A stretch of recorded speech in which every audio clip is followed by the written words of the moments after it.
Vamos abrir as Escrituras no livro de Efésios, carta de Paulo aos Efésios, capítulo 1, verso 15 em diante. Por isso também eu, tendo ouvido a respeito da fé que vocês têm no Senhor Jesus,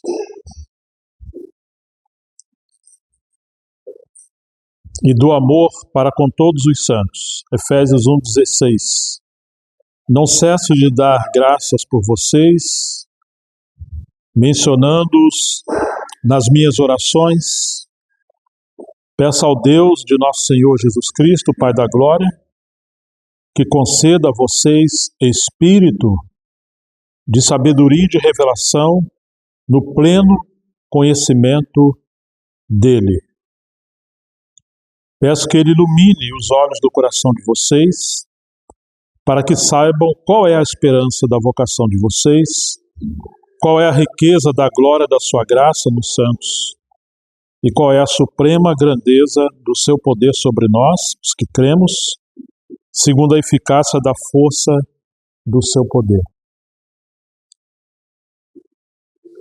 Que conceda espírito de sabedoria e de revelação. Um pouquinho mais adiante, capítulo 4, verso 30. E não entristeçam o Espírito Santo de Deus, no qual vocês foram selados para o dia da redenção. Não entristeçam. Capítulo 5, verso 18. E não se embriaguem com vinho, pois isso leva à devassidão.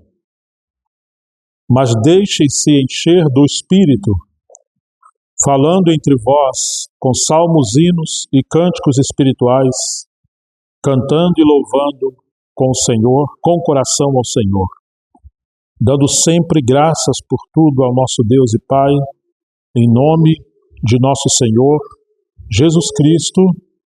Sujeitem-se uns aos outros no temor de Cristo. Enchei-vos do Espírito. 1 aos Tessalonicenses, capítulo 5.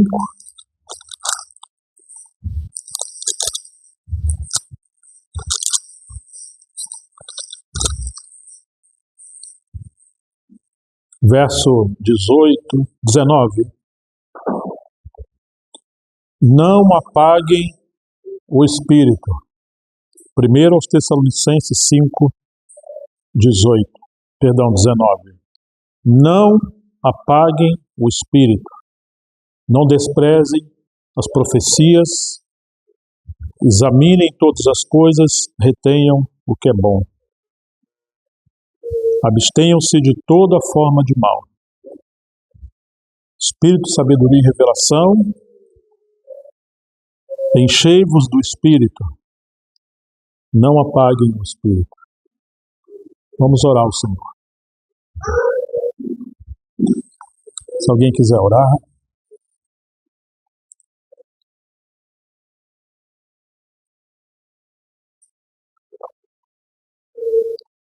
Ó Pai amado, e nessa noite, nesse momento, o Espírito, realmente dele por nós. Pela tua palavra, enquanto então nosso coração, Senhor, no lugar que está. Seja conosco, tem misericórdia do povo, teu filho que fala conosco. Amém. Abençoe essa palavra, você se incrível. Nesse momento, nós pedimos em nome. Glória a Deus.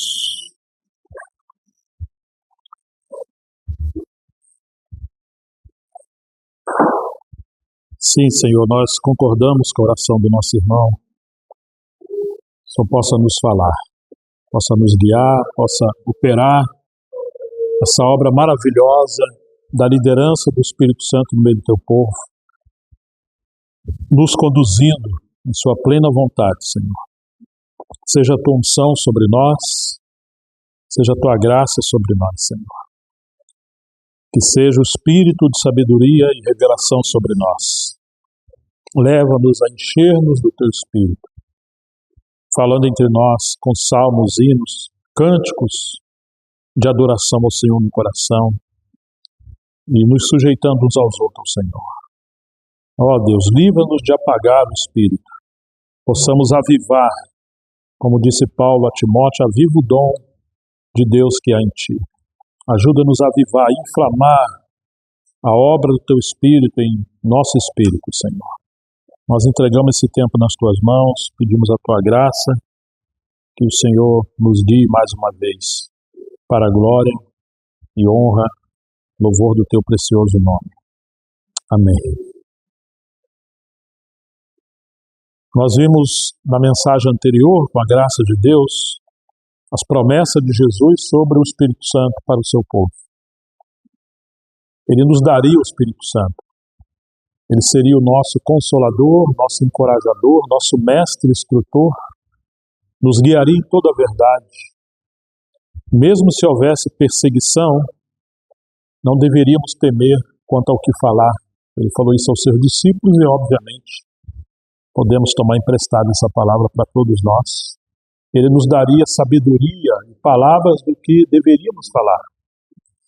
E realmente soprou o Espírito sobre eles, em Atos 20, o Espírito de habitação para que houvesse perdão, graça, qualidade de vida, mas falou para eles esperarem em Jerusalém, até que do alto eles fossem revestidos de poder. Então, baseado no final do Evangelho de João, nós temos, e início de Atos, nós temos esses dois aspectos da obra do ministério do Espírito Santo em nós. O Espírito habitando em nós, quando Ele nos regenera, nos salva e vem habitar em nós. E isso é para nos dar vida, aperfeiçoar em nós essa qualidade de vida de Cristo e nos levar à vida de vitória sobre o pecado, uma mudança de caráter. Mas Ele também nos deu o Espírito como revestimento de poder para podermos testemunhar. São duas coisas, é o mesmo Espírito, mas duas esferas de trabalho. Na verdade, hoje faltaria-nos tempo de podermos ver isso com calma. No grego existem duas palavras para enchimento, plesso e plero. Um no sentido de habitação, o outro no sentido de revestimento ou capacitação. No tocante a revestimento, no Antigo Testamento aparece várias vezes aqueles servos de Deus que ficaram cheios do Espírito Santo e se levantaram, no caso como Sansão, cheio do poder de Deus, ele pôde vencer os filisteus. E várias outras passagens mostram aqueles homens que eram cheios do Espírito Santo, homens e mulheres, mas o Espírito ainda não habitava neles. Não havia se cumprido ainda esse derramamento do Espírito Santo depois que Cristo morresse, ressuscitasse e fosse assunto aos céus. Tem uma promessa de Jesus em João, Evangelho de João, capítulo 7, verso 37, que diz: quem crê em mim, como diz as Escrituras, alguém lembra o restante do versículo? Do seu interior fluirão rios de água viva. E tem interpretação dessa passagem, no versículo 38. Ele disse isso com respeito ao Espírito Santo, que ele daria a todo aquele que cresce, porque o Espírito Santo ainda não havia sido derramado. Uma vez que o Espírito Santo fosse derramado naqueles dias, sobre aqueles que crescem, haveria um rio de água viva fluindo do interior deles. Você imagina aquele rio que flui do trono de Deus? Chegaria até o interior dos seus filhos e agora se tornaria um rio que fluiria e poderia tocar em muitas pessoas. Então, quando olhamos o início da obra de Deus, especialmente a partir do Pentecostes, nós vemos que é a obra do Espírito Santo. Ainda que o título do livro é Atos dos Apóstolos, mas são atos do Espírito Santo na igreja, entre os apóstolos e todos aqueles que ele usou. E Paulo, que também foi um homem cheio do Espírito Santo, agora, nesses versículos que lemos aos Efésios, ele diz para a gente não entristecer o Espírito. Ele já habita em nós. Mas entristecer como? Você tem o contexto. Ele diz: aquele que roubava, não roube mais. Precisamos ter prática, vida nova, para tirar do nosso meio toda a gritaria, para não dar lugar ao diabo, para não mentir. E ele diz: não entristeça o Espírito Santo com pecado, com divisão, com desobediência, com independência, com qualquer coisa que seja diferente da natureza do Filho de Deus ou do Espírito Santo. Ao contrário disso, Paulo vai dizer: antes, enchei-vos do Espírito Santo.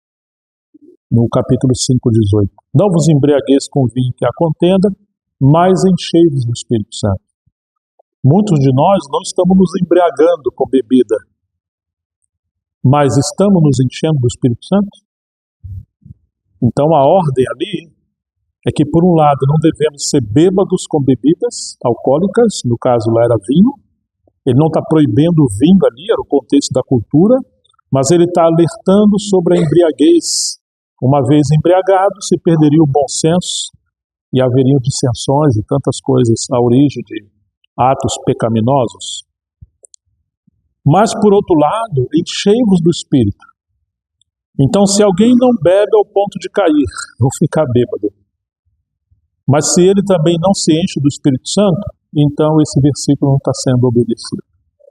E nós temos um problema muito grave, que temos ênfase no negativo: irmãos, não bebam. Ok, mas e o positivo desse versículo 18? Enchei-vos do Espírito, falando entre vós com salmos, hinos e cânticos, salmodiando ao Senhor no vosso coração e sujeitando uns aos outros no temor do Senhor. Ou seja, naquilo que cada irmão e irmã tem de Cristo, o temor do Senhor na vida dos irmãos, ali nós devemos nos sujeitar. Mas a nossa tendência é eleger um ou outro que gostamos ou temos simpatias e não nos sujeitar aos demais.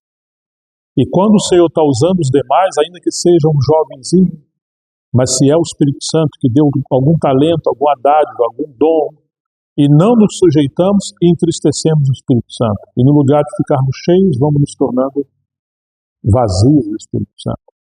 E ele vai falar dessa submissão no versículo 22 do capítulo 5, da relação de marido e mulher. O marido deve amar a esposa como Cristo amou a igreja e deu sua vida por ela. A mulher deve respeitar o marido. Mas quando não há essa busca do enchimento do Espírito Santo, na família, no casamento, nós também entristecemos o Espírito Santo. E não sabemos por que, muitas das vezes, estamos vazios. É como se fosse um balde que você enche de água, mas ele tem furos. Você está levando a água para o lugar, chega lá, o balde está vazio. Então existem essas brechas, essas lacunas que entristecem o Espírito Santo, que ferem o Espírito Santo, que esvai o Espírito Santo, porque no capítulo 5 de 1 aos Tessalonicenses, versículo 19, ele vai dizer para a gente não apagar. E a ideia ali é como uma lamparina, o fogo da lamparina. Eu não sei quantos já viram uma lamparina antiga, não é essa lâmpada que nós temos aqui com energia. Ela era alimentada por óleo. Se você não recarrega, não abastece o óleo, a lamparina ia apagando até se apagar.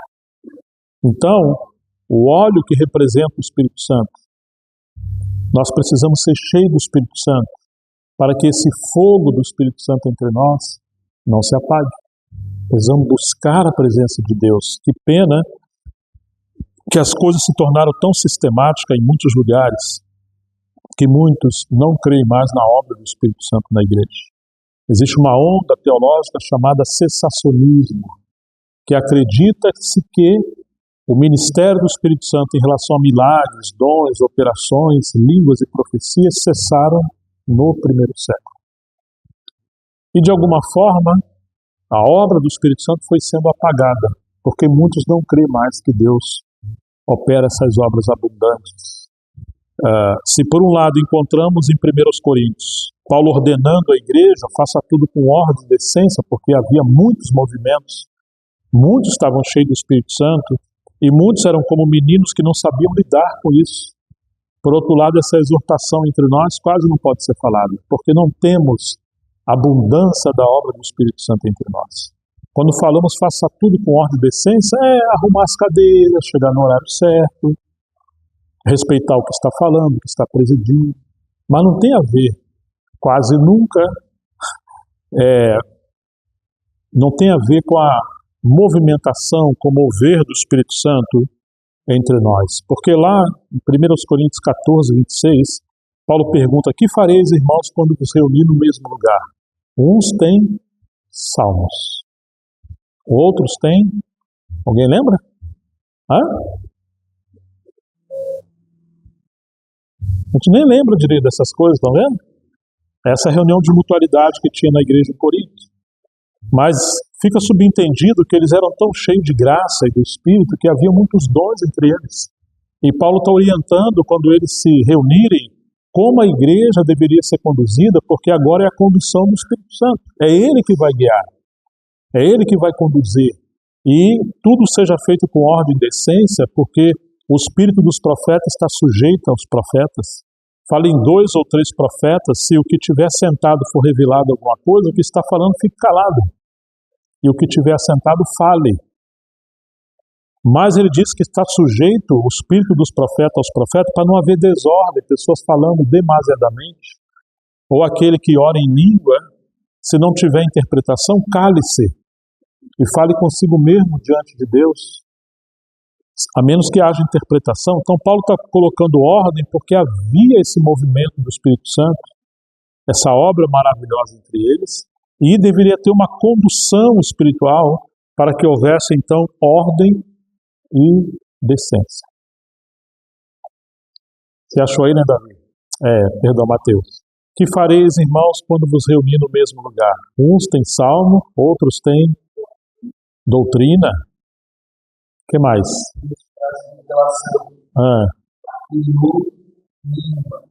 E ainda houve interpretação. Seja tudo feito para a edificação. Está vendo? Então, nós tínhamos pessoas que no seu lar, no seu cotidiano, na sua vida, viviam uma vida intensa com Deus.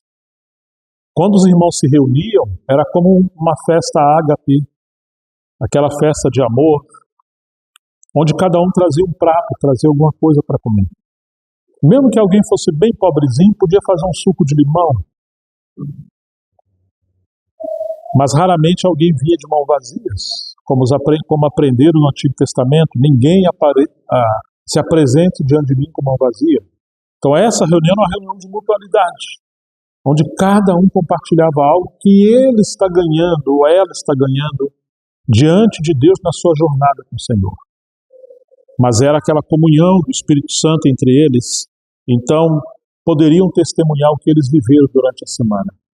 Estava orando na minha casa e lendo as Escrituras, saltou um texto das Escrituras e eu tive compreensão, e eu queria compartilhar com meus irmãos. Eu tive um sonho, o outro estava doente, a gente estava orando, e foi dirigido a pôr as suas mãos e orar, aquela pessoa foi curada. Deus me guiou na casa de uma outra pessoa, e realmente ali ele fez algo. Isso era normal, pregar o Evangelho, testemunhar do Senhor e pessoas serem alcançadas pelo amor de Deus. Quantas coisas maravilhosas. As pessoas se encontravam, os irmãos e as irmãs, e era comum orar. Não só no primeiro século, mas em todos os movimentos da história da igreja, onde ocorreram avivamentos, eles oravam intensamente. E quando eles se encontravam, eles compartilhavam das maravilhas de Deus. Raramente se despediam sem oração. Orando em todo o tempo, como foram instruídos. Hoje, às vezes, terminamos a reunião da palavra e nós estamos falando de coisas terrenas.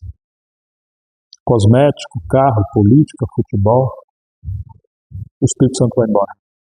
Estava tão boa a comunhão na palavra, no louvor, na oração, na adoração, mas nós baixamos o nível muito rápido. Às vezes viemos para a reunião da igreja sobrecarregados com problemas, com coisas que estamos vendo. Às vezes estamos vendo televisão, coisas pesadas, e viemos reunir. Não, deveríamos estar de joelhos nos nossos lares, no mínimo orando, se preparando, para quando nos encontrar no lugar de trazer morte, trazer vida. para que sejamos canais do Espírito Santo para abençoar os irmãos. Então, havia esse cultivo coletivo com o Espírito Santo na palavra e na comunhão, para que Deus prosseguisse a sua obra. E nós, com a graça de Deus, precisamos buscar isso. Sermos uma igreja bíblica e espiritual, cheio da palavra, mas cheio do Espírito Santo. Se você apenas estuda muitas escrituras e boa literatura, mas não tem uma vida derramada, consagrada, quebrantada, dependente do Espírito Santo, corre o risco de ficar muito radical, racional, lógico. Não que a palavra é problema, mas uma mente não iluminada pelo Espírito Santo, ela se torna radical e extremista.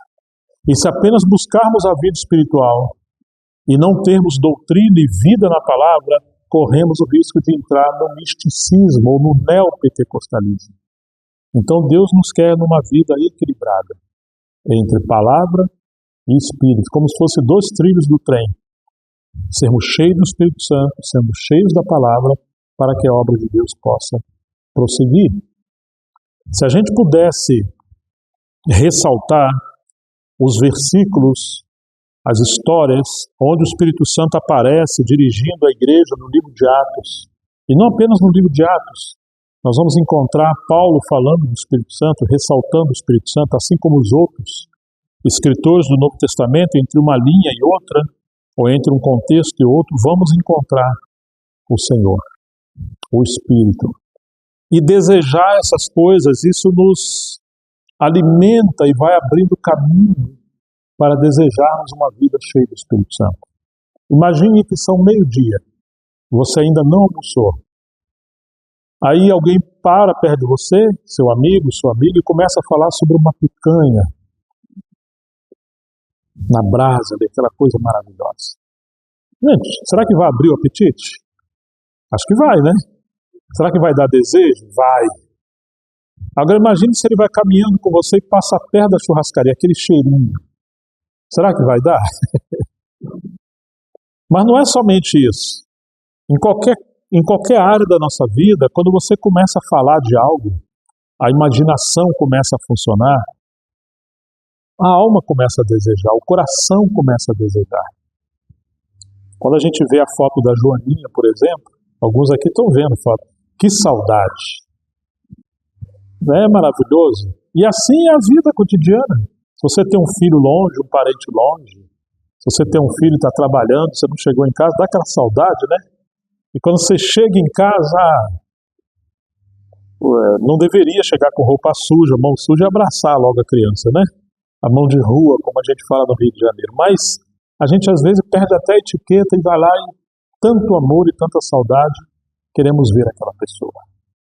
Irmãos, quando nós também começamos a falar do ministério do Espírito Santo, que é uma dádiva, um dom de Deus que Ele entregou a todos nós, e começarmos a falar sobre essas coisas e contar relatos e lermos as Escrituras, certamente isso atrai a presença de Deus sobre nós, para esse movimento, essa atmosfera, e isso deve gerar fé no nosso coração para conhecermos essas coisas. Porque o Espírito Santo habita em nós, mas muitas das vezes está sufocado, está apagado.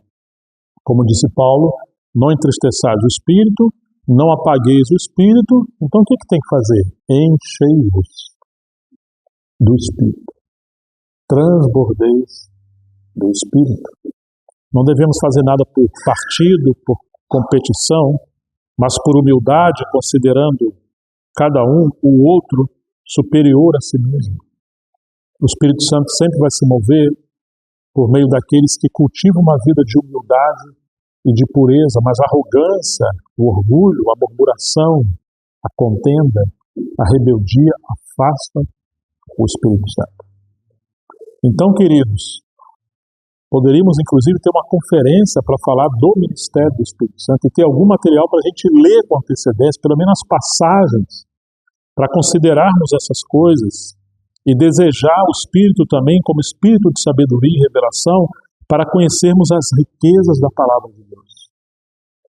É Ele que abre o nosso entendimento, é Ele que abre os olhos do nosso coração, é Ele que ilumina os nossos olhos para contemplar as maravilhas da palavra de Deus. É Ele que transforma a nossa mente numa mente fértil, numa mente iluminada. Ele nos ajuda a memorizar as Escrituras. Às vezes sabemos o nome dos jogadores de futebol daquele time preferido, sabemos o que está acontecendo na política, sabemos muita coisa sobre carro, os homens especialmente, mulheres sabem de outras coisas, e de muitas coisas nós sabemos de memória.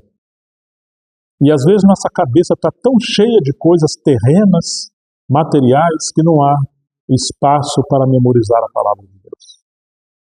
Mas deveríamos fazer como fazemos num HD do computador, ou no HD, entre aspas, do nosso celular, e excluir as coisas que estão roubando o espaço, excluir as coisas em nossa vida que estão impedindo uma vida cheia da palavra e cheia do Espírito Santo. Por isso que eu gosto de compartilhar, sempre fazendo pergunta, para levar a gente a...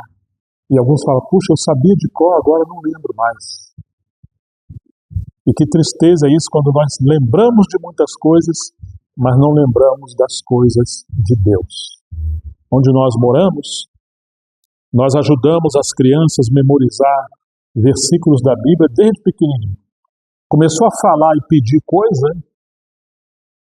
então, a memorizar algumas coisas, então já pode memorizar um versículo, 2, 3.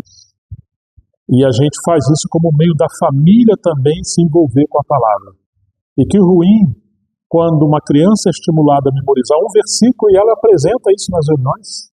Nós temos um espaço para as crianças ressaltar os versículos, especialmente do livro, das cartas que estivermos lendo, mas os pais gastam mais tempo na televisão, no trabalho, na faxina ou qualquer outra coisa, e não conseguem numa semana inteira sentar com seus filhos para ajudá-los a memorizar as Escrituras. Mas esse trabalho, esse encorajamento é para ajudar a vivermos o Evangelho no nosso lar. Não permitir que a televisão seja o centro da nossa casa, mas que a mesa da família, onde possa não apenas ter uma boa refeição, mas também ter um tempo na oração e na palavra.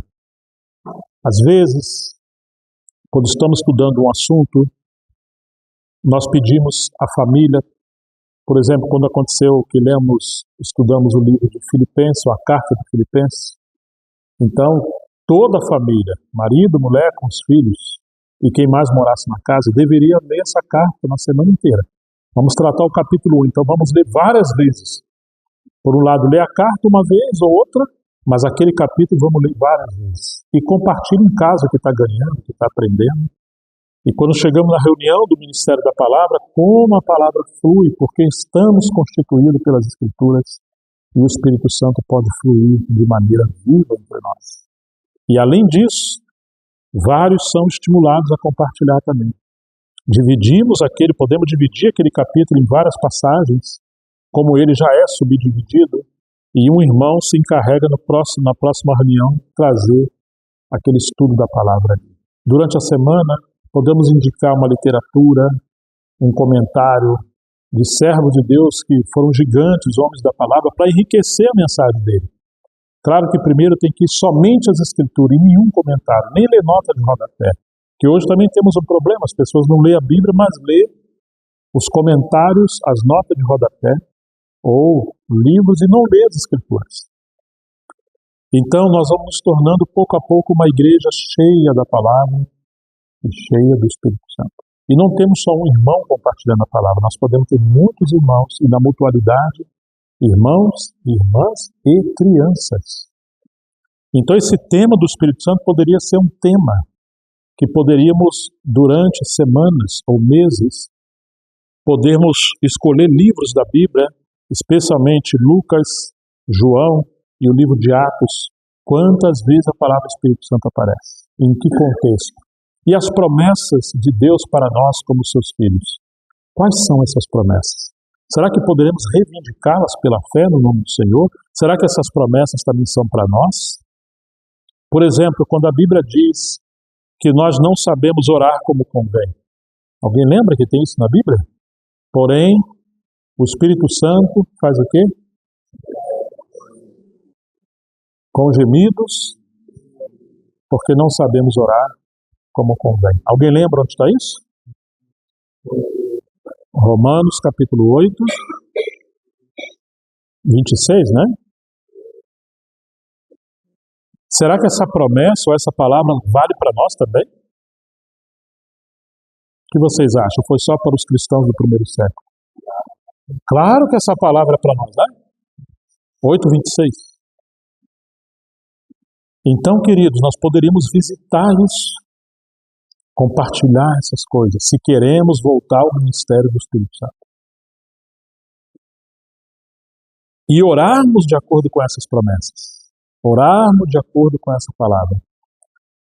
E também memorizar esses versículos. Eu tive o privilégio de participar de algumas conferências do irmão Christian Shen, no início dos anos 90, outros começaram nos anos 80, mas ele insistia para que os jovens memorizassem a Bíblia, especialmente os jovens que têm uma mente bem saudável. Porque se um dia faltar a Bíblia Sagrada por causa de perseguição, política, qualquer outra coisa, ainda temos a Bíblia. Então haviam jovens que memorizavam o livro inteiro da Bíblia. Começava com cartas pequenas. Existem cartas na Bíblia, no Novo Testamento, que é uma folha só, ou um capítulo só. Você lembra algum livro do Novo Testamento que é apenas um capítulo? Filemão, que mais?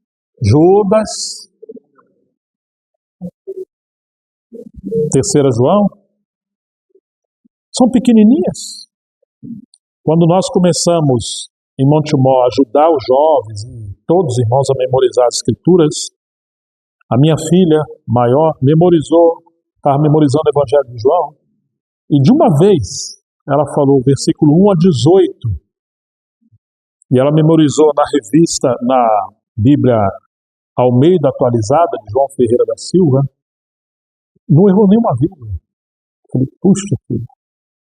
E quando elas eram pequenininhas, bem pequenininhas, elas já memorizavam as escrituras. E de tempo em tempo, especialmente os salmos pequenininhos, né?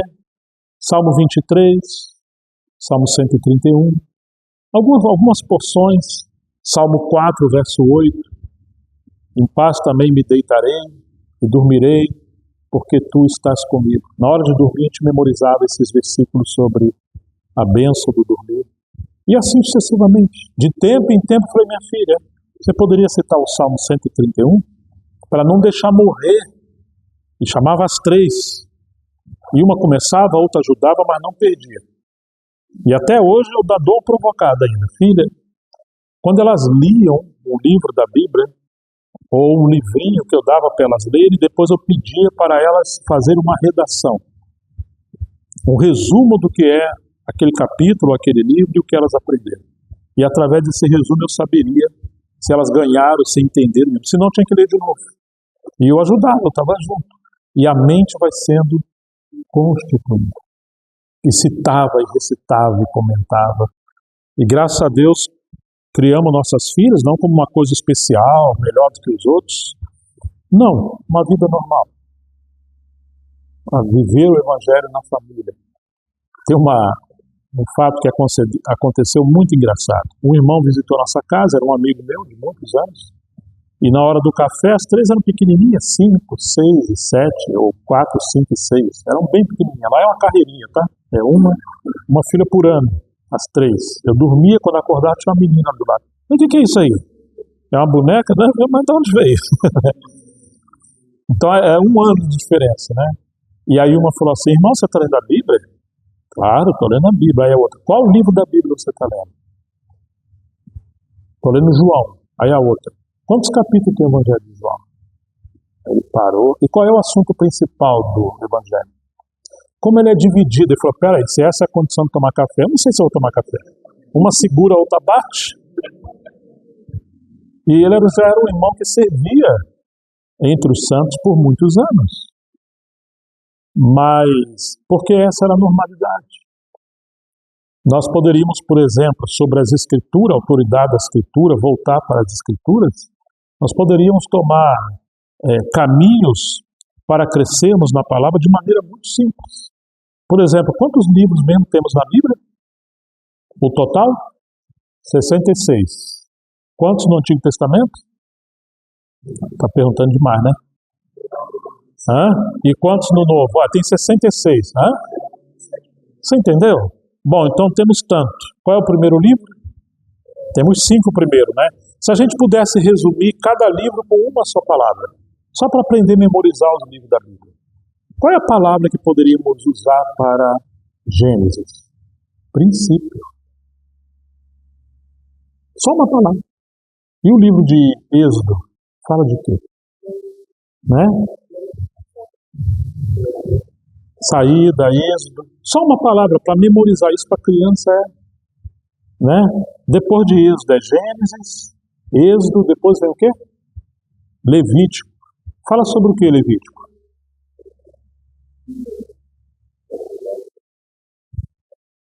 Purificação. Nós podemos ver as palavras principais. Depois de Levítico, o que tem? Números.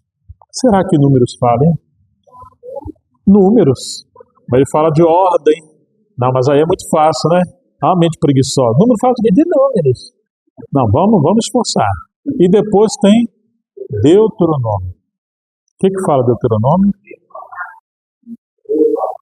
Refala, ou repetição da lei. Resumo. Aí depois que memorizar o Pentateuco, nós podemos partir para os outros. Uma palavra para cada livro. Quando chegar nas cartas, é a mesma coisa.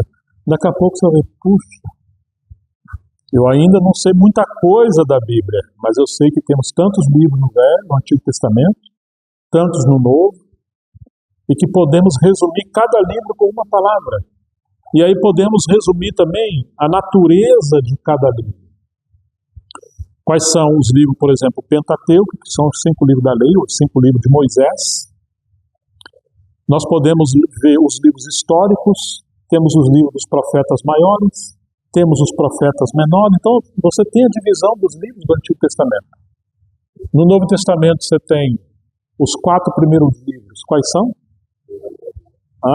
Os evangelhos, que são Mateus, Marcos, Lucas e João. Se alguém não souber, pode enterrar, tá?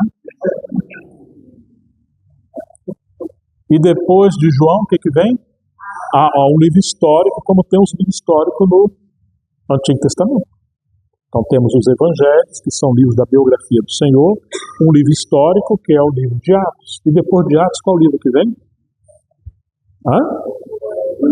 Quem que escreveu Romanos? E depois de Romanos? Quem escreveu? Então nós podemos resumir ali as cartas de Paulo. Depois você tem as outras cartas. Aí temos as cartas de Pedro, Tiago, João, Hebreu. Só para termos categorias. E também podemos resumir cada carta dessa de maneira simples, não coisa pesada, coisa simples. E existe até música que nos ajude a como memorizar as escrituras. É isso mesmo. Aí, ó. Tá vendo como é que a mente... Tá aí, ó. Só tacar fogo que pega fogo, né? Então, meus amados, às vezes achamos que as coisas são muito difíceis, porque começamos com o complicado. Mas devemos começar com as coisas simples, mas nunca parar. Sempre avançar. Isso é um caminho para a gente estudar as Escrituras, depois dividir as cartas, ou o Novo Testamento, o Antigo, por temas. Quais são os assuntos centrais da fé? Poderíamos estudar isso, porque na Bíblia temos uma hierarquia de valores. Foi Jesus que falou, limpa primeiro o interior e o exterior será limpo. Ele pergunta o que é maior, o ouro ou o altar que santifica? A oferta ou o altar? Então nós temos aquilo que vem primeiro e aquilo que vem depois. Temos o fundamento, em 1 Coríntios 3, e a sobreedificação que vem sobre o fundamento. Então existem as coisas que são fundamentais. Uma hora, em Romanos 14, Paulo fala para a gente não contender sobre assuntos de opinião sobre a fé. Mas quando você chega na carta de Judas, ele vai dizer que devemos contender pela fé que uma vez foi dada aos salvos. E agora, é para contender ou é para não contender? Então, quando nós vamos analisar um pouquinho você vai entender que a fé que Judas está falando é a fé objetiva, os conjuntos das verdades principais que nós não podemos, de alguma forma, negociar aquilo. Por exemplo, Jesus é Deus? Sim ou não? Sim. As Escrituras são inspiradas pelo Espírito Santo? A salvação é por obras ou é pela graça? São essas verdades que são inegociáveis, que a igreja lutou por anos, séculos, e derramou sangue por isso. Por isso temos que contender. Então, todos nós temos que estar bem fundamentados na fé. Agora, se devemos guardar o sábado, comer isso ou aquilo, se uma irmã vai usar o véu, se vamos orar assim ou dessa, coisas assim, ainda que estejam na Bíblia. Eu não estou menosprezando nenhum desses temas, mas Paulo está dizendo que nós não devemos contender em Romanos 14. Por quê?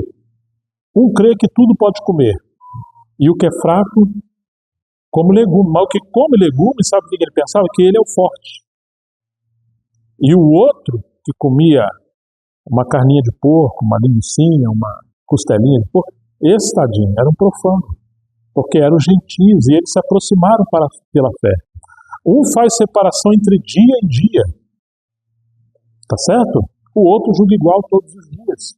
Então quem come ou guarda o sábado ou não, faça isso para o Senhor e não julgue o seu irmão. Por que ele está falando isso? Porque havia distinção, diferenças entre culturas, espiritualidade, contexto, iluminação espiritual, e ninguém tem que tentar formalizar a igreja. Ah, mas se Paulo falar assim, não guarda o sábado, porque sábado é um tipo de Cristo, nosso verdadeiro descanso. Todos poderiam abrir mão do guardar o sábado.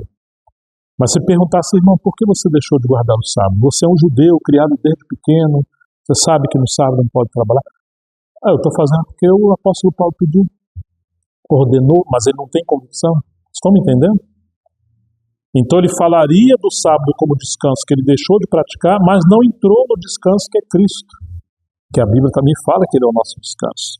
Então Paulo não deu ordem para termos uma unidade uniformizada, mas ele respeitou a iluminação espiritual, maturidade, cultura, até que vamos conhecendo Cristo na palavra e vamos deixando as coisas de meninos para trás e caminhando para aquilo que nos leva à maturidade. Mas quando não se conhece as Escrituras, o que é fundamental e o que é sobre edificação, a nossa tendência é inverter as coisas. E aí temos, às vezes, divisões na igreja por assuntos que não são fundamentais. Estão me entendendo? E nós temos muitos problemas. Então, que Deus nos ajude a gente entrar numa prática de vida de igreja aonde somos levados ao equilíbrio e que somos levados à maturidade, aonde tenham irmãos que sirvam no ministério, mas que possam nos conduzir e também ter pastoreio, termos aconselhamento para sermos cuidados e alimentados enquanto transitamos e temos problemas. Nós temos muitas dificuldades enquanto estamos peregrinando como rebanho do Senhor. Como vamos lidar com a liderança? A igreja deveria ter presbitério, deveria ter um líder? Ou não cremos que existem homens que possam ser nossos pastores, porque a igreja é liderada pelo Espírito Santo, não precisa ter ninguém entre nós. Todos somos iguais. Como é que nós vamos lidar com essas coisas? O que diz a Bíblia sobre isso? Como devemos congregar? Hoje alguns acham que se você está comendo uma pizza e tomando uma Coca-Cola, isso já é a ceia. Você não precisa ter o dia do partir do pão. Também não precisa batizar, porque nós somos tão espirituais que isso aí já você ficou para aquela época. Será que é assim mesmo? Será que deveria ser assim mesmo? Então nós temos tantas coisas entrando, tantas misturas entrando, fora as heresias. E às vezes há heresias terríveis, nocivas, destruidoras. E quando nós não somos treinados, alimentados na palavra de Deus, nós podemos ser levados por ventos de doutrina de um lado para o outro, conforme Paulo fala em Efésios capítulo 4, que Deus estabeleceu uns como apóstolos, profetas, evangelistas, pastores e mestres.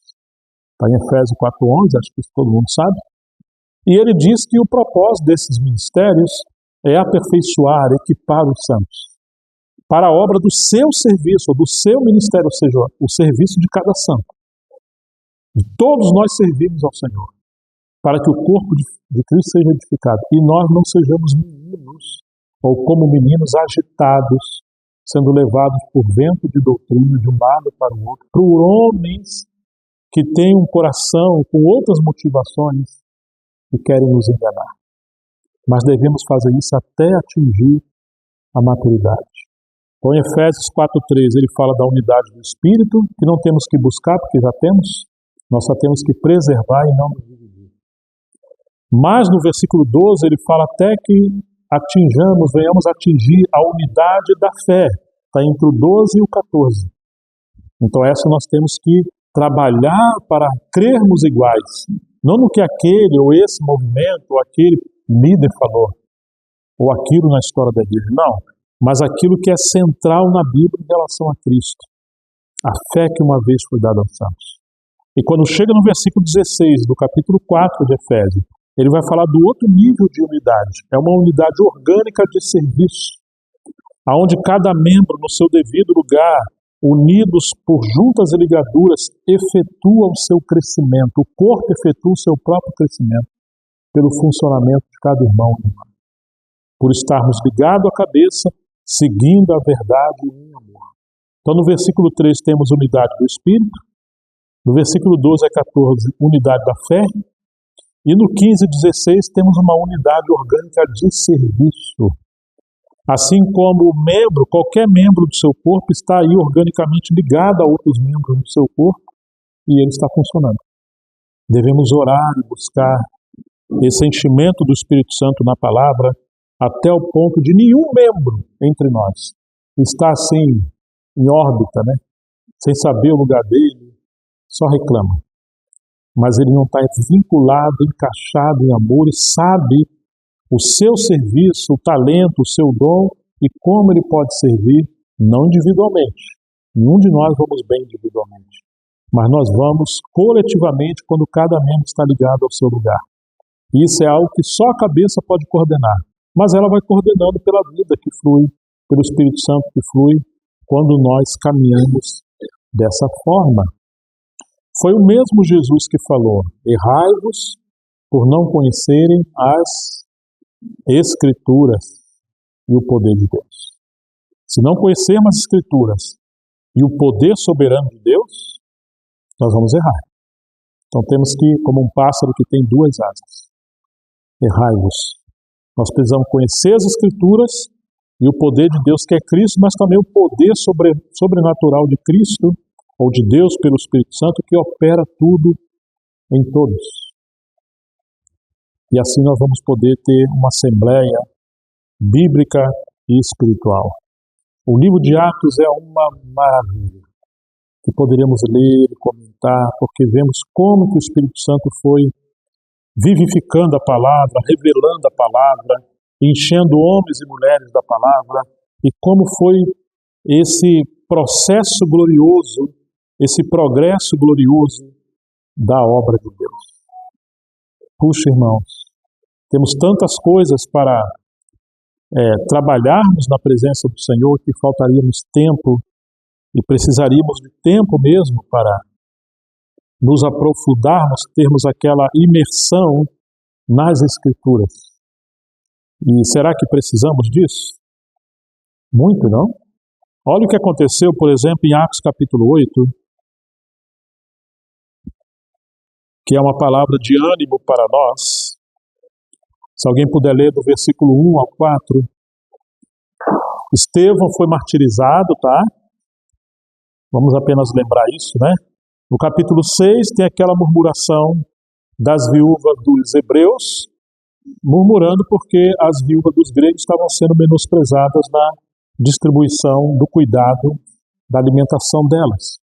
Então os apóstolos falaram que não era justo ou razoável que eles deixassem a palavra e a oração para servir as mesas, e eles orientaram aquela multidão de discípulos a fazer uma coisa. Você lembra o que eles orientaram? Deveriam separar 7 varões, cheios do Espírito Santo, de sabedoria, de fé, para servir as mesas. E eles iam se dedicar ao ministério da palavra. Está no capítulo 6. Quando eles fizeram isso e impuseram as mãos, Atos 6:7 diz que a palavra de Deus crescia. E grande parte dos sacerdotes obedecia à fé e se multiplicava o número dos discípulos. Entre esses 7 que iam servir às mesas, seriam como os diáconos, ou os diáconos, estava Estevão e Filipe. Estevão foi separado para ser um diácono, mas porque ele não foi como muitos hoje. Imagina se eu vou ser um diácono. Isso é um cargo muito pequenininho, eu tenho mais capacidade. Não quero. Não quero varrer um salão, não quero arrumar uma cadeira, não quero ajudar no banheiro, nem na cozinha. Imagina lavar um prato. Deus dá graça aos humildes e resiste aos soberbos. Estevão era um homem cheio do Espírito Santo, cheio da palavra.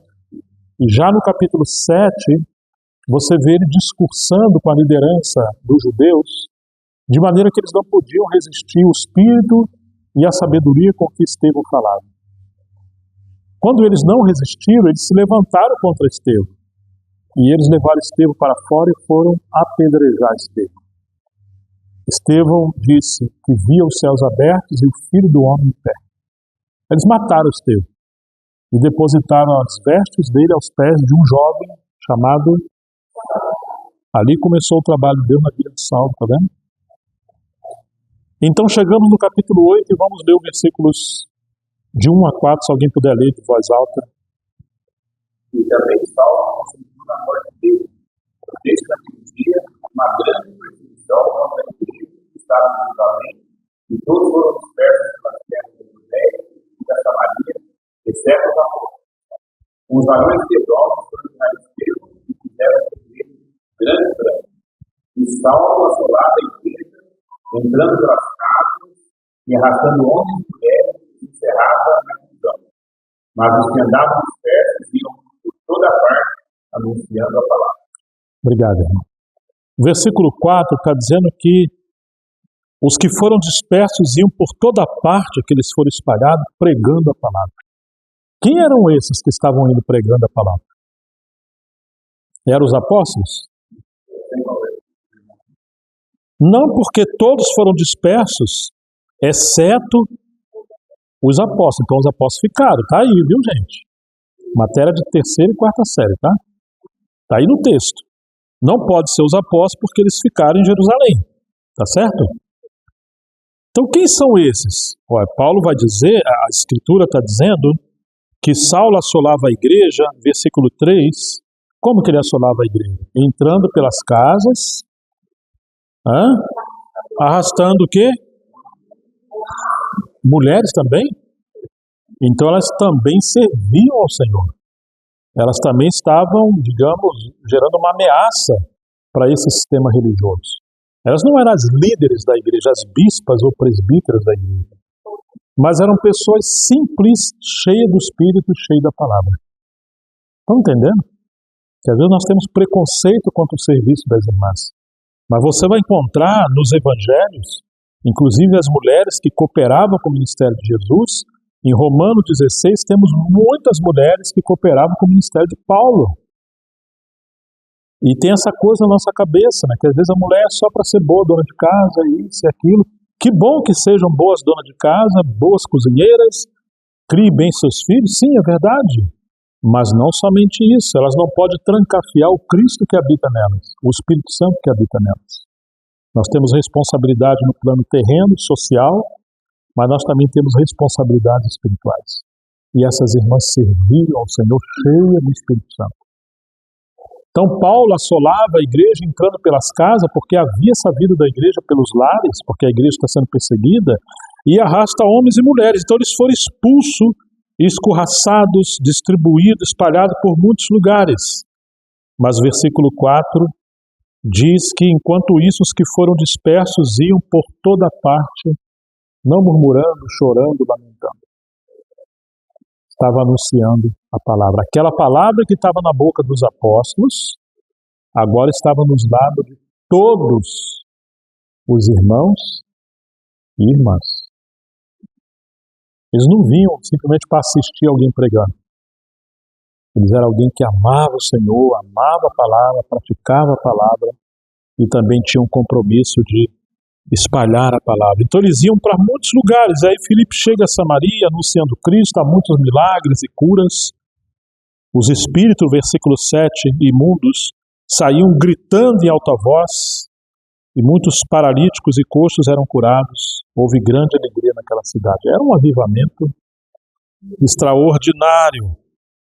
Mas eles ainda não haviam recebido o Espírito Santo. Então a igreja em Jerusalém enviou para lá Pedro e João, e puseram as mãos sobre eles, e eles receberam o Espírito Santo. Ou seja, era uma obra de complementação. Mas como nosso tempo já está esvaindo, vamos diretamente ao capítulo 11, porque aqui nós encontramos uma nova frente, um novo mover da obra de Deus. Lembra que o Senhor falou para os primeiros discípulos: permanecer em Jerusalém, até que do alto sejais revestido de poder. Vocês vão ser minhas testemunhas, tanto em Jerusalém, Judéia, Samaria e até os confins da terra. Mas os apóstolos ficaram em Jerusalém. Claro que depois Deus permitiu uma perseguição, mas assim, o Senhor espalhou o seu povo. E agora chegamos no capítulo 11, versículo 19, diz assim: os que foram dispersos a partir da perseguição que começou com a morte de Estevão, se espalharam até a Fenícia, Chipre e Antioquia, não anunciando a palavra a ninguém que não fosse judeu. Então você tinha discípulos que eram judeus, que pregavam a palavra, mas para os gentios não. Se dependesse desses, estávamos todos perdidos. Mesmo eles sabendo que o Senhor enviou Pedro à casa de Cornélio e abriu a palavra aos gentios, a religiosidade judaica era tão grande, misturada ainda com a igreja, que isso aqui acontecia. E o Senhor teve que permitir algumas coisas, depois levantou Paulo como ministro da palavra, para ser um apóstolo da graça e dos gentios e trazer entendimento sobre essa questão de sermos, tanto judeus como gentios, um só corpo por meio de Cristo Jesus. Versículo 20 de Atos 11.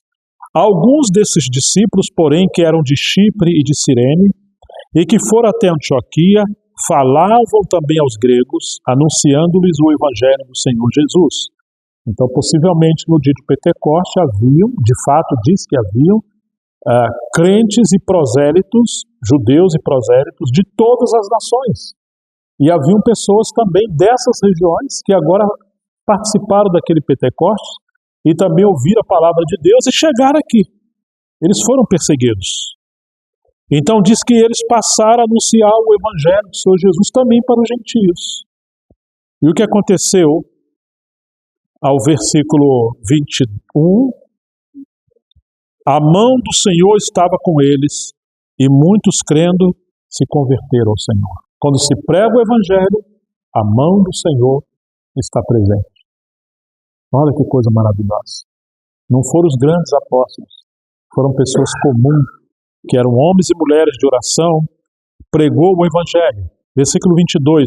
A notícia a respeito deles chegou aos ouvidos da igreja que estava em Jerusalém e enviaram Barnabé até Antioquia. Quando ele chegou, será que haviam problemas numa igreja nova, cheia de novos convertidos? Vamos fazer uma pergunta um pouco diferente. Se numa casa que só tem um casal, nasce um neném, aí no outro ano a esposa está grávida, ou depois de 2 anos, nasce mais dois nenéns gêmeos, depois mais um e outro. Será que vão ter problemas nessa casa? Ou vão dormir assim tranquilo, não tem fralda, não tem que... Vão ter muitos problemas. Problemas entre aspas, porque não são problemas, isso é um fator normal da vida. Então quando se tem uma assembleia nova, são muitos bebês. Mas olha o que diz sobre Barnabé, verso 33. Quando ele chegou, o que ele viu ali em Antioquia? A graça de Deus. Irmãos, quando o Senhor está trabalhando numa região, não deveria ir para lá irmãos negativos. Não deveria ir para lá pessoas zombadeiras, coração amargurado, cheio de justiça própria, de religiosidade. Porque no lugar de ver a graça, vai ver desgraça, não vai ver problema e vai cometer desgraça.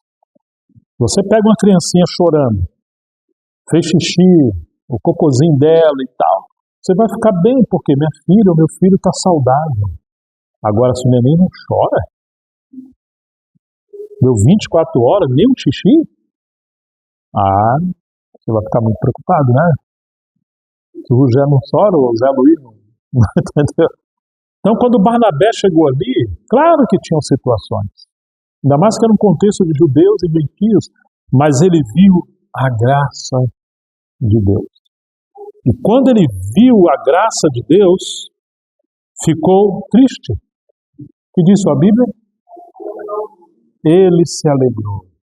Gente, se vocês verem a foto da Joaninha, o vídeo da Joaninha, que alegria, né, irmão? É uma bênção. Agora imagine uma igreja nova, que alegria!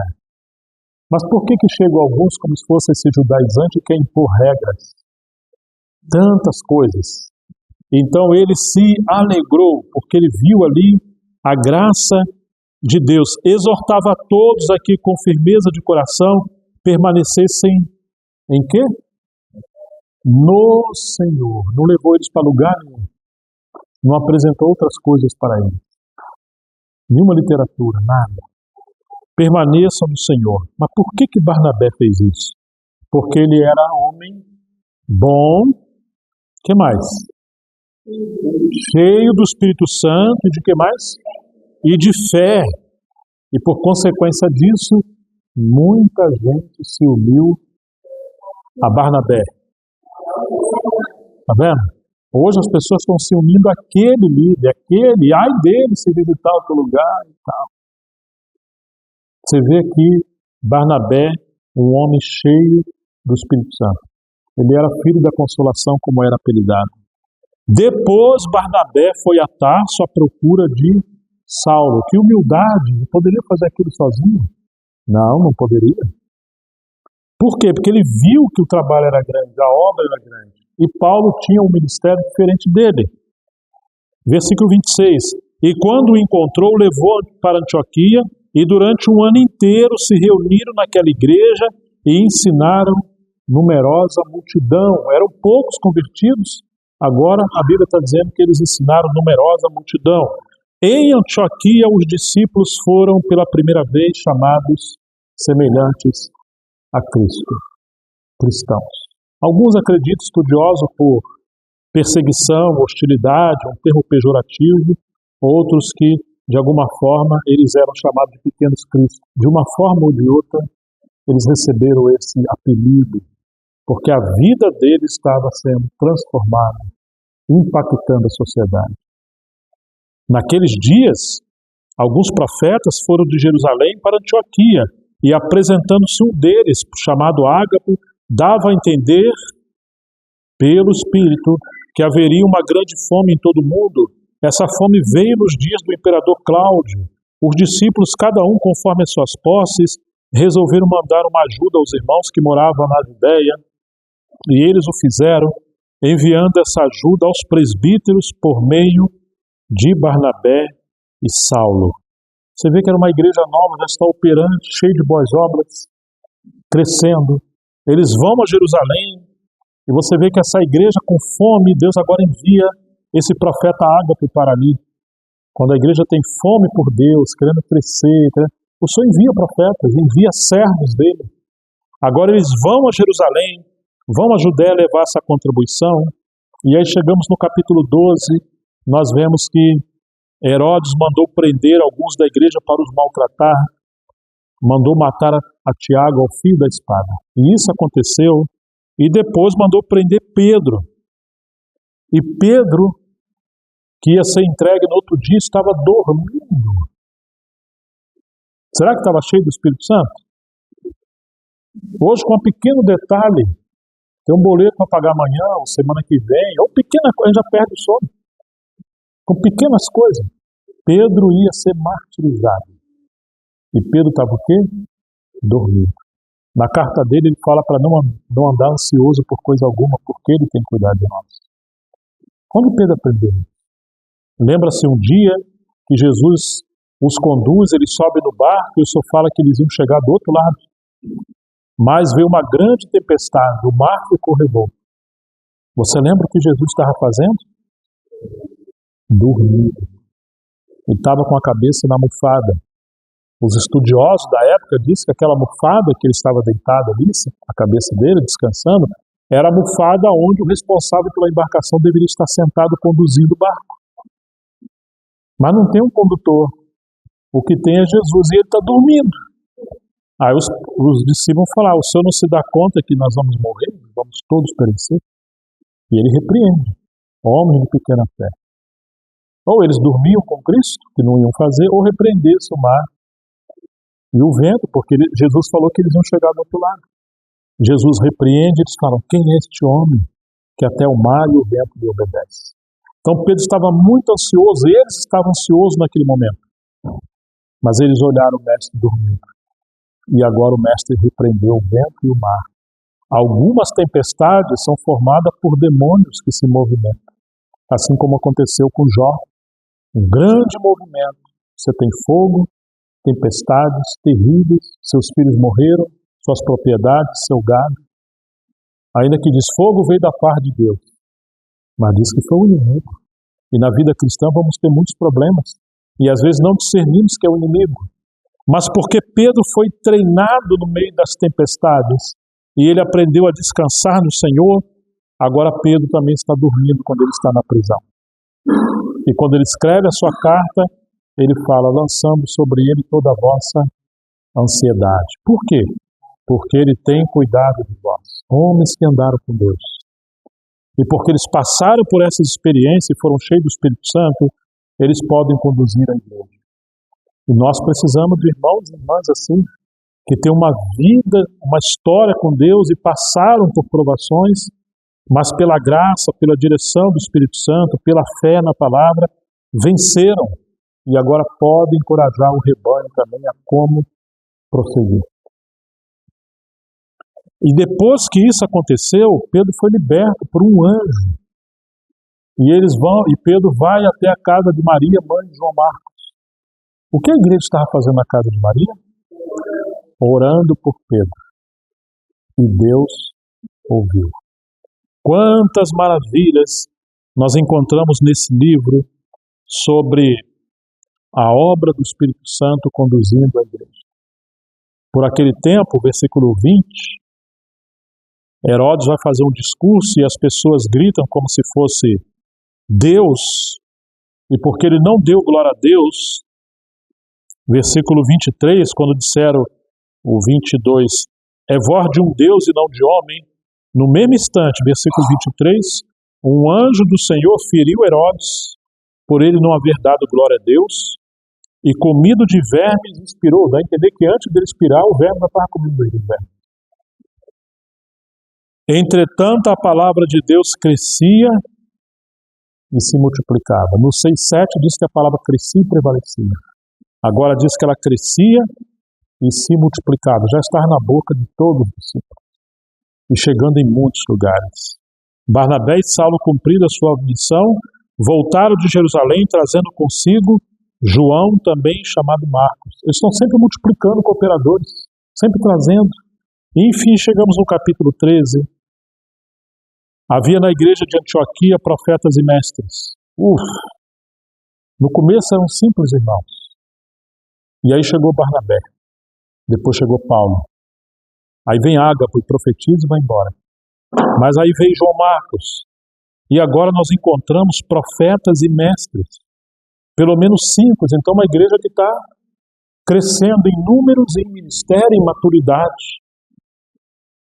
E quando chega no versículo 2, enquanto eles estavam adorando ou servindo o Senhor e jejuando, o Espírito Santo diz: eles estão ministrando ao Senhor, não estão ministrando ao povo. Eram aqueles homens de Deus que separavam tempo para estarem orando e jejuando. Não gastava todo o seu tempo só servindo ao povo de Deus, mas especialmente estão diante de Deus. Lembre-se de Jesus. Antes de ministrar ao povo, ele estava ministrando a sós, em oração, em secreto com seu Pai. No Antigo Testamento temos o ministério dos sacerdotes e dos levitas. Os sacerdotes ministravam diante de Deus e os levitas ministravam na tenda ou no tabernáculo ao povo. Jesus uniu esses dois ministérios, porque ele é um sacerdote ou sumo sacerdote E ele também é o bom pastor, é o mestre, é o evangelista, é o apóstolo, ele é o profeta que ministra ao povo. E aqui em Atos, encontramos que eles estão ministrando em oração e jejum a Deus primeiro. E porque eles têm esse ambiente de cultivar essa comunhão, havia um ambiente para o Espírito Santo falar. E aqui diz, disse o Espírito Santo. Será que hoje temos esse ambiente? De termos um tempo para estarmos orando e até jejuando, para ouvir a voz do Senhor, para saber que conselho, que direção, como fazer as coisas. E o que o Espírito Santo falou? Separem-me agora, não antes. Não se apressem. Agora, Barnabé e Saulo para a obra a que os tenham chamado. Então, jejuando e orando, impondo sobre ele as mãos, o despediram. Barnabé e Saulo, enviados pelo Espírito Santo, foram. Peraí. No 3 diz que estão jejuando e orando, impondo sobre ele as mãos. Os irmãos. Os enviaram. Mas no versículo 4 diz, Barnabé e Saulo enviados pelo Espírito Santo. Quem enviou? O Espírito Santo? Ou os irmãos? O Espírito Santo. Por meio dos irmãos. Lembra dessa frase no capítulo 15 de Atos? Pareceu bem ao Espírito Santo e a nós. Estão lembrados que tem isso na Bíblia?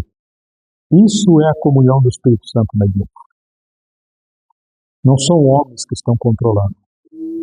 Mas também a igreja não está sendo conduzida sem ação de homens que ele levanta para o ministério. Mas é a comunhão, a direção do Espírito Santo conduzindo todas as coisas. Nós não temos uma monarquia, como no Antigo Testamento, mas também não temos uma democracia, onde é a opinião e a escolha de todas as pessoas. Nós temos uma teocracia.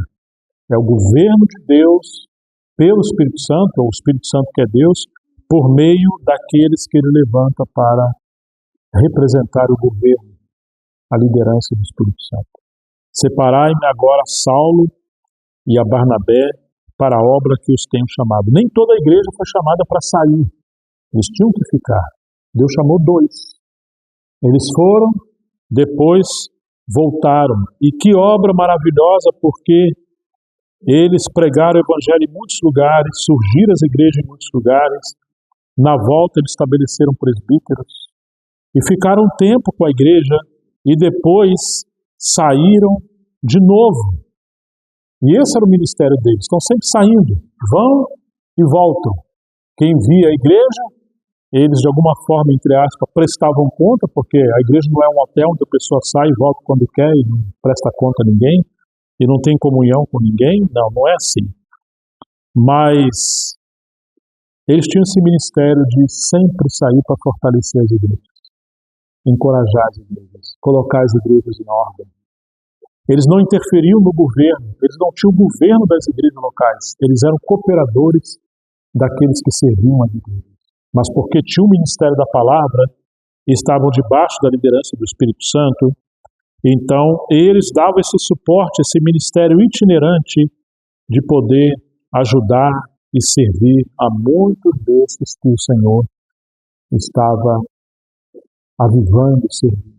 Então nós temos esse equilíbrio entre a obra e a igreja, mas, sobretudo, é a liderança do Espírito Santo coordenando, avivando todas as coisas. Que o Senhor realmente nos dê mais fome por sua palavra e que nós possamos desejar muito mais ainda sermos usados pelo Senhor. Porque esse ministério com Paulo e com Barnabé, ele foi se multiplicando. E chega um momento que Paulo e Barnabé voltam para Antioquia e diz que eles permaneceram ali por algum tempo ensinando com muitos outros a palavra de Deus. Ou seja, ainda que Paulo e Barnabé saíram, agora muitos outros também passaram a ensinar a palavra e exercer o ministério. Inclusive, depois que Timóteo se aparta, Silas se une a Paulo. Quando ele foi enviado, depois do capítulo 15, Silas é enviado, que também era um profeta, junto com Judas. Eles entregaram as cartas do conselho que veio de Jerusalém, com os apóstolos e os presbíteros lá, leram entre as igrejas do gentio, especialmente Antioquia, e Silas permaneceu com Paulo. E agora Silas passa a viajar com Paulo.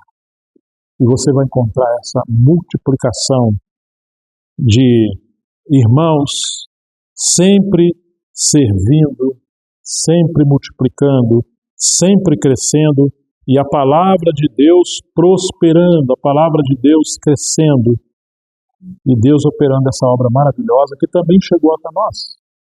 Mas agora, quando lemos no princípio, os primeiros versículos que lemos, será que conseguimos lembrar? Nós lemos 3 versículos no primeiro tempo, assim que abrimos a mensagem. Alguém consegue lembrar quais foram? Efésios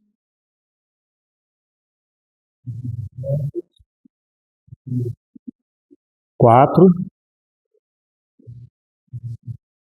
Não entristeçais o Espírito Santo. Efésios 5, 19, 18, 19, até o 21 e 22. Enchei-vos do Espírito. 1 Tessalonicenses 5, 19. Não apagueis o Espírito. Examinai tudo, retende o que é bom. Efésios 5, 18. Enchei-vos do Espírito. E nos enchemos do Espírito assim. Ele fala, falando entre vós, não sendo passivo esperando, com salmos, salmodiando ao Senhor no vosso coração, nos sujeitando uns aos outros no Senhor, imergindo na sua palavra, orando, abandonando o pecado, o orgulho, a divisão, a rebeldia e tantas outras coisas, mas congregando para buscar o Senhor. Como o Senhor falou para os discípulos, permanecer em Jerusalém até que do alto sejais revestidos de poder. E eles, quando voltaram de Betânia para Jerusalém, subiram ao cenáculo e oravam unânime. Eles perseveravam na oração.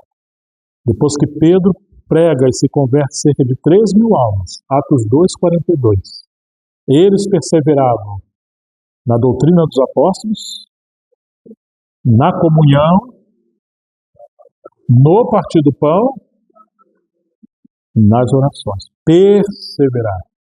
Há um preço. Perseverar. Não desistir. Igual você que está sentadinho nessa cadeira, quem está levando seu peso? É a cadeira.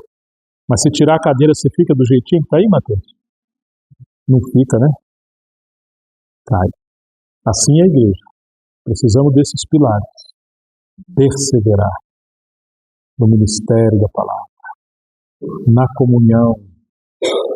Não é na reunião de oração, você chega lá, a cara de fariseu, ô irmão, Pai do Senhor, mas está tudo bem? Não, está tudo bem. E às vezes não está tudo bem.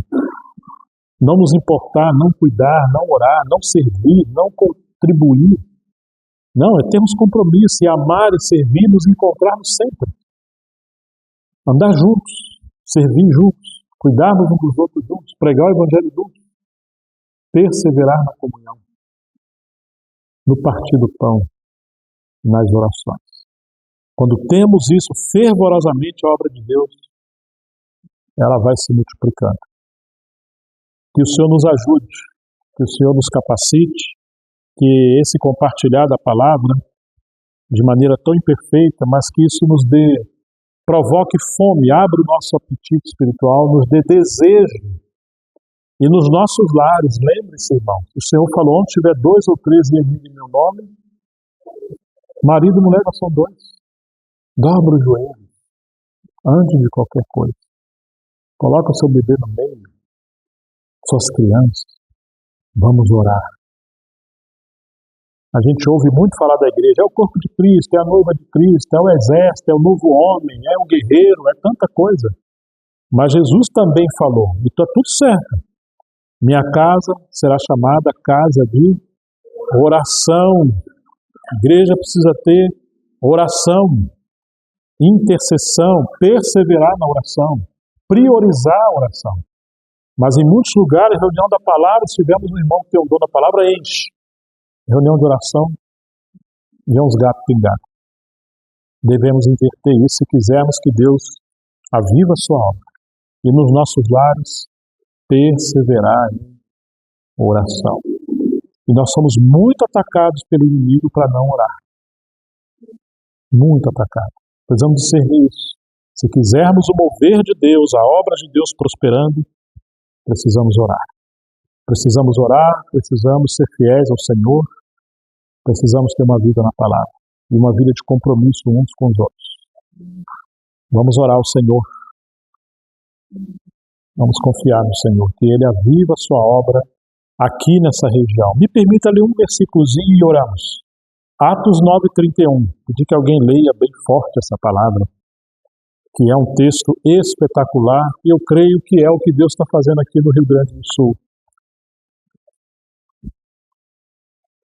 Tu lembras? Que benção.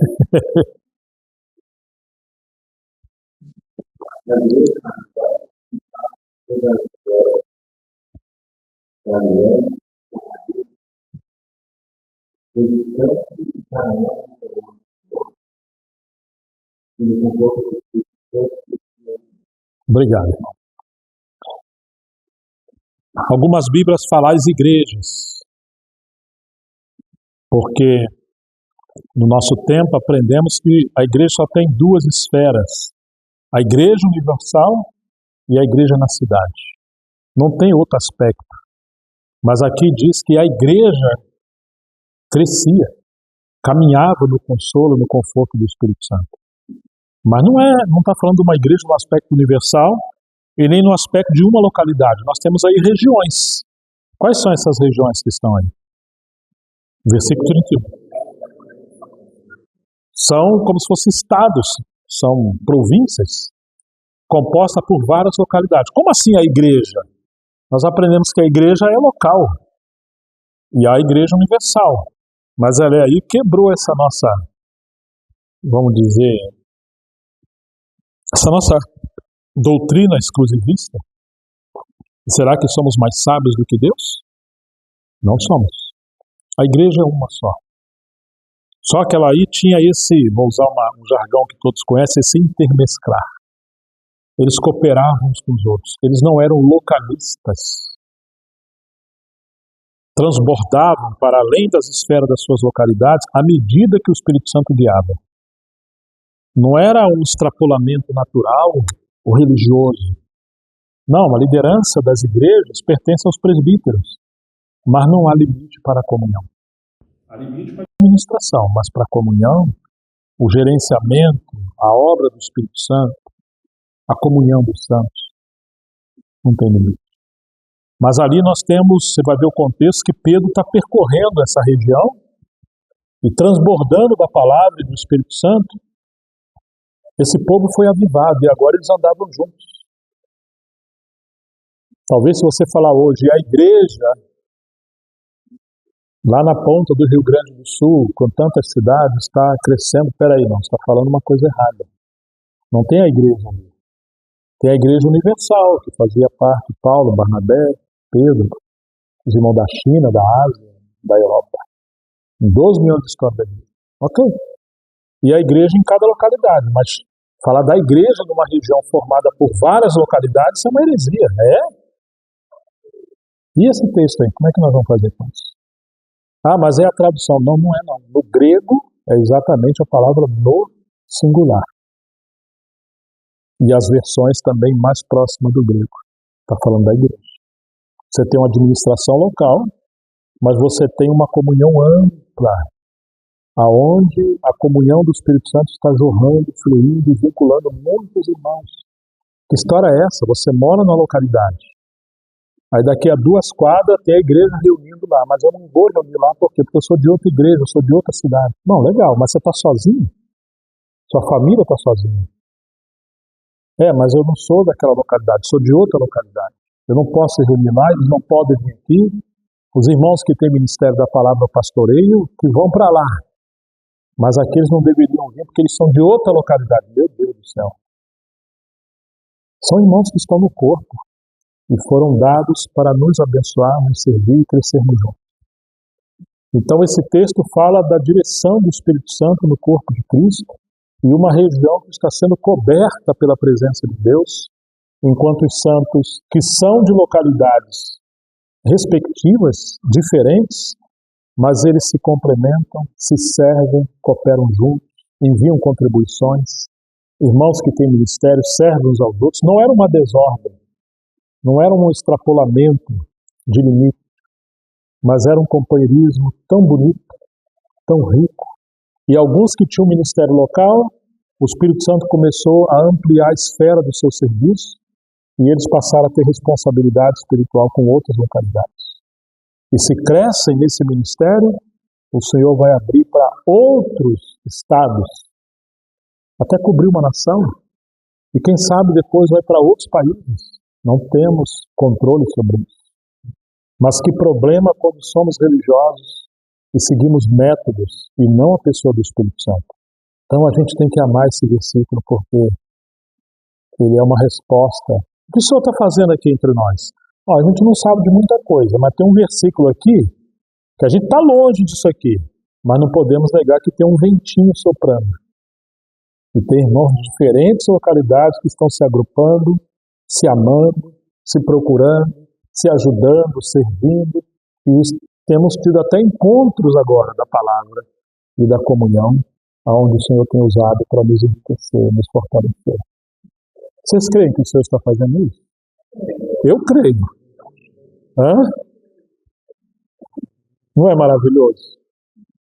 Que Deus nos ajude a seguir a obra do Espírito Santo na palavra e que Ele guarde para que isso cresça e prevaleça. Haja um avivamento aqui entre os irmãos. Vamos orar ao Senhor.